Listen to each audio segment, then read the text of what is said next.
The most popular Quran reciter, Sheikh Nurin Muhammad Siddiq, has passed away in a car accident.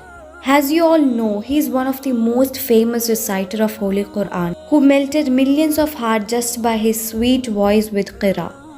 When he met with this car accident, he was not the only person inside the car. Three more other Quran fully memorized men were found. The vice chairman of Sudanese Council expressed his condolence on the death of Nurin by posting in his Facebook page that this car accident occurred to Sheikh Nurin while he was on his way back from his missionary trip.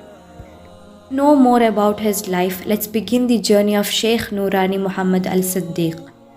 He was born in Sudan in a Muslim family. During his mid-19s, he began to memorize Quran at the hands of sheikhs of Khatib in the Bara religion of northern state.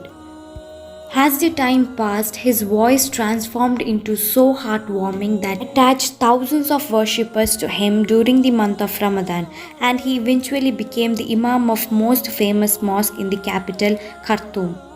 Now, Sheikh Nurin's recitation is played all over the world. You can hear it in public transport vehicles, private cars, the Holy Quran radio, and in markets, also in shops in and outside the Sudan.